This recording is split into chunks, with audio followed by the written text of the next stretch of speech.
The night sky has intrigued mankind for millennia, and the beautiful night sky you see over here have inspired generations of people. Some people are more fortunate to study these night sky objects in a more professional setting, and I happen to be one of those fortunate people. Hi, I'm a graduate student of astronomy, and today in this short demonstration I will be telling you about my first research as an astronomer. Now, before I start that, let me first move the night sky from the frame and let's get focused more on a scientific setting. So what did I study as an undergrad as my first research project?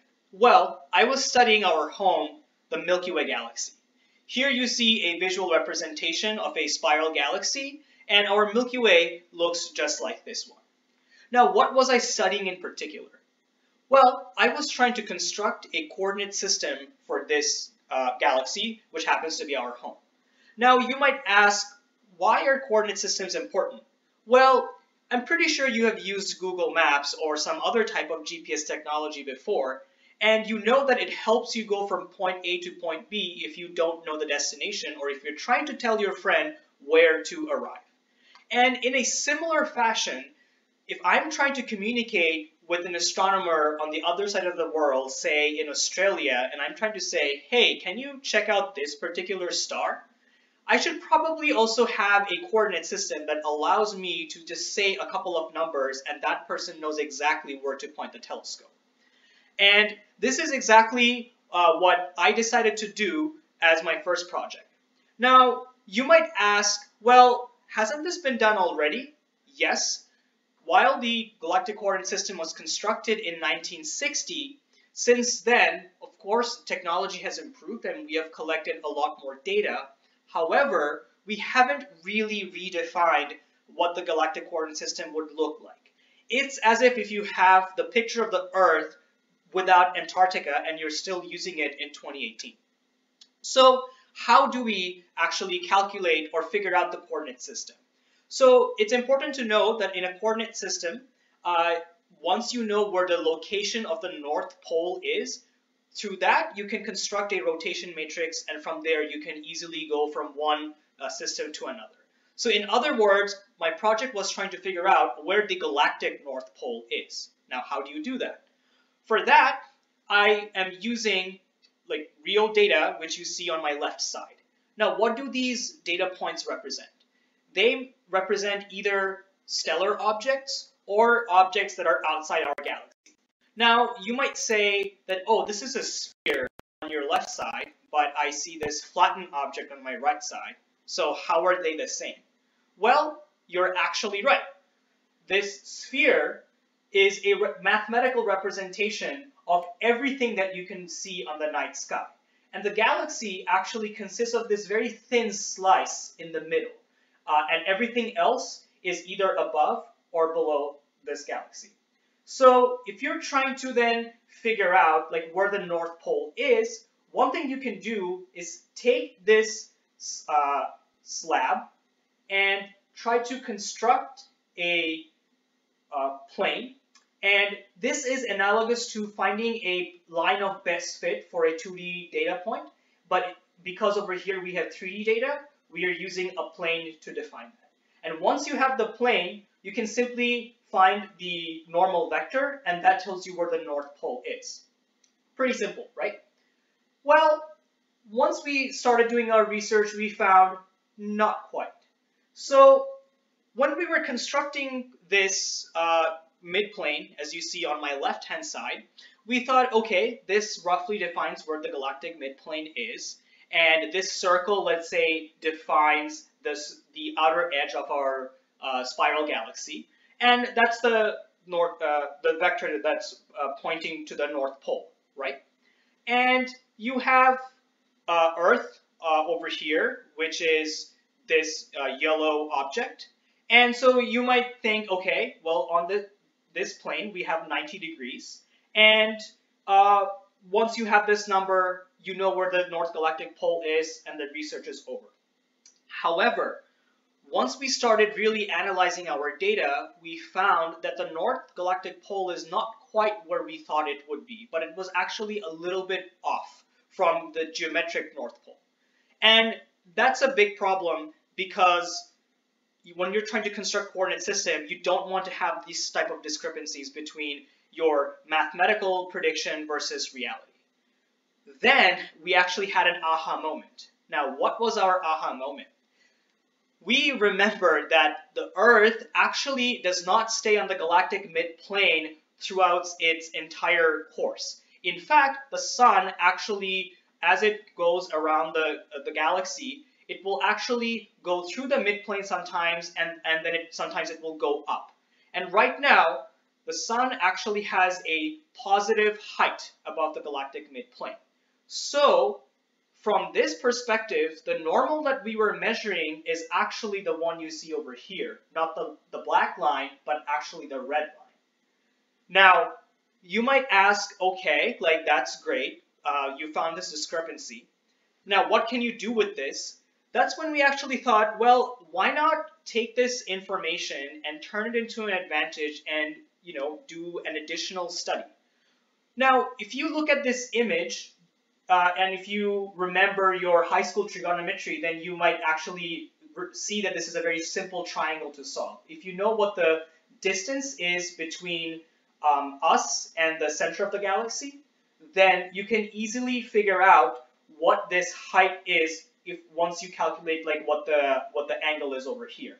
And since we knew what this angle is from our research because of the discrepancy that arises over here, then we can uniquely calculate what this height is supposed to be. In other words, we were actually able to measure what is the height of the sun above the galactic midplane, although that was not the original intention of our research.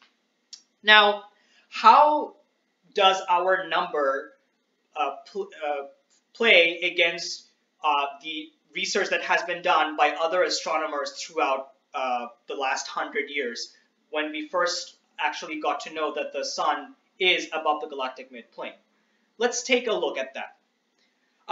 So what I'm going to do is take you on a journey through time where we're going to look at how the determination of the height of sun evolved as a function of time. So our journey starts in 1910, and what I'm going to do is go through time until 2016. So we're going to go through the entire 20th century, and we're going to stop in 21st century and see how these numbers compare to each other. So let's freeze this for a moment and take a look at the graph over here. This was the very beginning of this sort of study where we were trying to find out exactly how high the sun is above the galactic midplane. So as you can see, in 1918, the prediction or the measurement was that the sun is roughly 70 parsecs above the galactic midplane. Now, if you're not an astronomer, you might not know this unit, which is called parsec. Just for your reference, it roughly corresponds to 3.26 light years.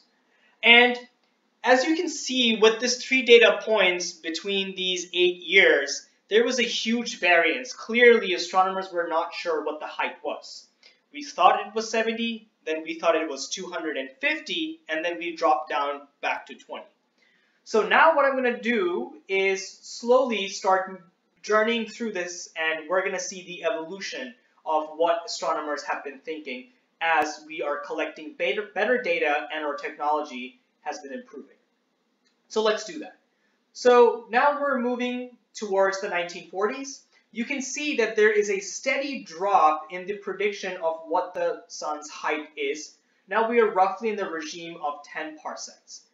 Let's keep on moving. And now we're in the 70s where data is being collected more and more. It's the era of radio astronomy. And as you can see, if you remember what I said earlier, the galactic coordinate system was defined in 1960. So this is the regime in which the coordinate system was defined for the first time. And we see that from the previous trend, the number is actually going up towards the range of roughly 30 parsec. Now we are going forward in time again, and now we have just hit the 21st century, and you can see a pretty large scatter between 10 parsec and 40 parsec. Now let's try to move on a little bit more, and what we're going to do is come and freeze right over here.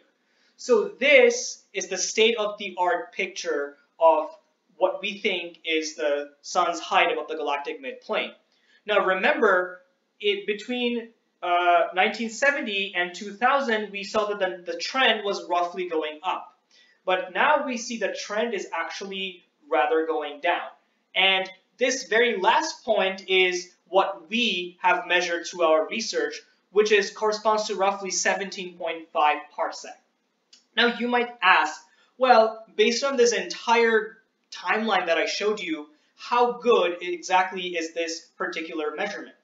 Well, we did a meta-analysis on this 100-year worth of data consisting of 47 independent peer-reviewed journals.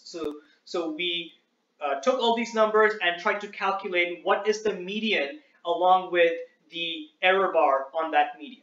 And we found that the median is roughly 17.2 parsec with a 5.5 parsecs of uncertainty. So clearly our measurement is well within the error range of this meta number that we were able to find, and it only shows that the method we use to calculate this number is probably pretty close to what it is in reality. Furthermore, using this number, we were actually also able to figure out that the sun must have gone through the galactic midplane the last time when it was 2 million years ago. That means when Homo sapiens were first actually learning to stand up, and this was the start of the Pleistocene age. It's a pretty big coincidence, but I think it's rather poetic to think that as we were going through the mid-plane, the emergence of the most intelligent species in the world was just starting. So I hope that I've been able to impart a little bit of my enthusiasm to you, and I hope that you're able to appreciate the work that professional astronomers get to do in their day-to-day life. And I hope that next time when you see the night sky, you'll perhaps also be able to see the coordinate system that I constructed, and you're able to look at the night sky in a little bit more different way. Thank you.